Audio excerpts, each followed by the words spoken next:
Habari, karibu kwenye YouTube channel yangu. Kama ni mgeni hapa, basi usiache kulike na kusubscribe. Leo nitaonyesha namna ya kupamba hii keki kwa rangi zaidi ya moja. Hapo nina baby pink na nina nyeupe. Kwa hiyo, tayarisha cream coat, hapo nina maua na cheni pamoja na jani. Kwa hiyo nitaanza kupaka nyeupe. Juu nataka iwe nyeupe, katikati ndio iwe pinki.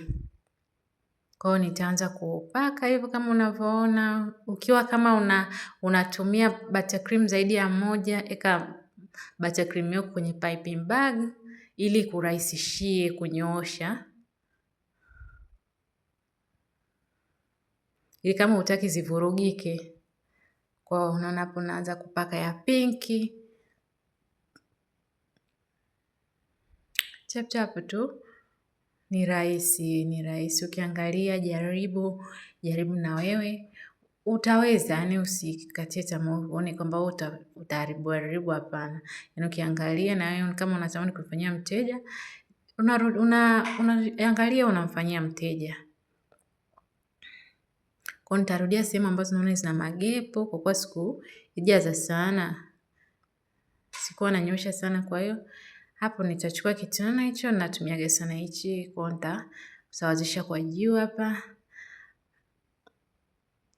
Hapa video ya kusawazisha kwa juu ilipotea na kusawazisha mara ya kwanza. Hapa nilikuwa nishasawazisha mara ya kwanza. Kwa hiyo hii ni mara ya pili nasawazisha. Kwa hiyo utasawazisha tu kwa juu na mara hii ni ya pili. Kwa hiyo utasawazisha kwa pembeni, utachukua kitana chako ambacho hakina meno. Kwa hiyo utasawazisha hivyo. Hapa narudia buttercream. Rudia kwenye buttercream ya rangi hiyo, rudia hiyo. Na kwenye nyeupe na fill magepu yanayoonekana ambayo nikirudisha tena inaweza isinyooke. Kwa hiyo kama unavyoona hivyo na piki yangu kama inaisha hivi. Kwa unaona ninavyoweka mkono, ninasogeza mkono mwingine kwa huku, alafu mwingine naivuta. Inakusaidia kunyoosha usirudie. Basi hivyo unanyoosha kama unavyoona. Hivyo, lakini bado kuna sehemu kama buttercream iko kidogo.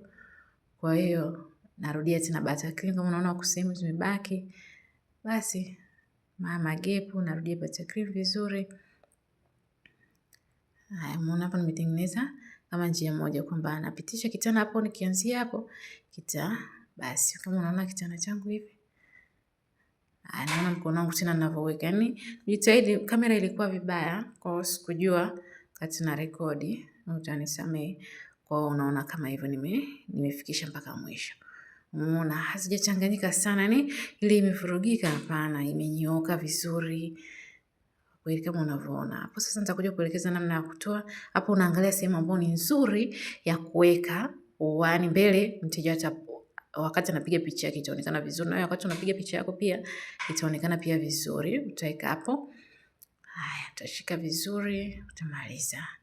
Na hivyo nikistika tu ni print vingi. Unajua kuna siku hapa nilikuwa sina topa, kwa hiyo siku kama hivi basi hapa hivi video ilipotea wakati nakuja kuangalia video ilipotea kuweka hicho kicheni. Kwa hiyo unaweka tu cheni wakati bado buttercream mbichi ili kicheni kishike. Unakizungusha tu kicheni na hiyo jina hapo, unapaka buttercream kidogo unaweka jina basi. Ndio hivyo. Asante kwa kunisikiliza. Yangu ndio hiyo, mteja alipenda. Bye, karibu wakati mwingine.